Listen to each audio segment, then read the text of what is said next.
Australian doctors have performed a miracle surgery by reattaching the head of a toddler who was internally decapitated. Now, this is 16-month-old Jackson Tyler, who was in a car accident with his mother and 9-year-old sister, and they crashed into another vehicle at about 70 miles per hour. Now, he did face an internal decapitation in which the head is pulled apart from the rest of the body. Now, this is kind of what it looks like from an X-ray.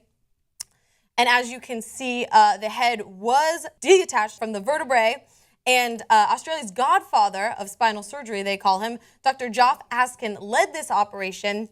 And he used a tiny piece of wire as well as a piece of Taylor's rib to reattach the vertebrae successfully.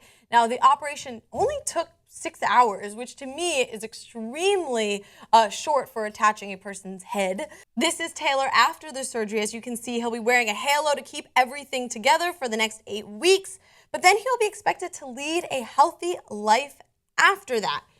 So you can see him here playing with his parents, who are obviously very excited that he's kind of recovered from this surgery and is recovering, and will then just kind of be a normal kid after this tragic accident. I have a few thoughts about this. I love babies, so I obviously have a lot of thoughts, but I want to hear you guys' first. Ron, make your point.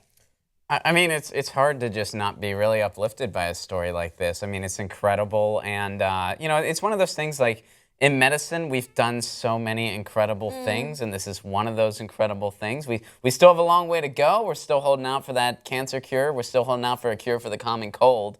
But this is absolutely incredible, and it's really cool to just see that kid smiling, see his little Superman sticker. It's like, you're like, all right, we put this in the win column for humanity. Yeah.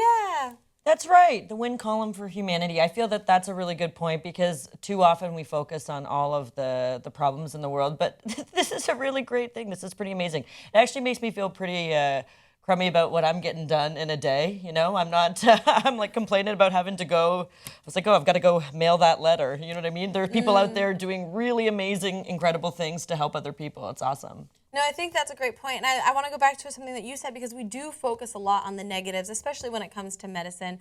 You know, people die every day. And so it's nice when we get to kind of look on the bright side and have that sort of uplifting story of the medical advances that we had, especially reattaching somebody's head. That's amazing, especially someone so young and so delicate. But I want to hear from you guys. Would you rather have a face transplant or a body transplant? That is the question for today. Ron. I'm going to go with face. Okay. Just because, well, just, you know, and I'm okay with my face. It's fine. You know, I've had it for a while. You have a lovely face. I'm Thank seeing you. it in very close quarters right now. I was fishing for it. I would say thank you. Well, you got it. No, but I just think the body is such a complex mechanism that I'd be scared if I got a body transplant. Like, what if something was goofy? And so far, you know, my body's been pretty good to me. So I'm not going to try to fix something that as of right now isn't broken that I know of. Okay. So I'll just go with face. All right.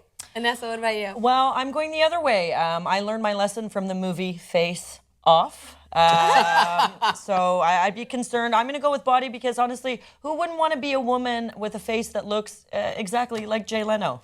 And if you don't believe me, check my Instagram. I really, really do look like Jay Leno. But I do think your face has so much of your personality and represents so much of your character. So for me, you know, body, you know what? You know, I'll take a couple extra boobs. Yeah, I'll take whatever you want. Throw whatever you want on this old bod. Who cares?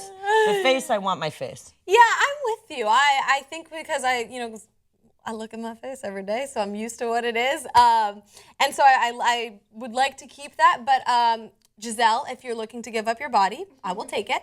Just let me know. But I want to hear from you guys. Would you rather a face transplant or body transplant? Leave it in the comments down below, and we'll see you guys soon.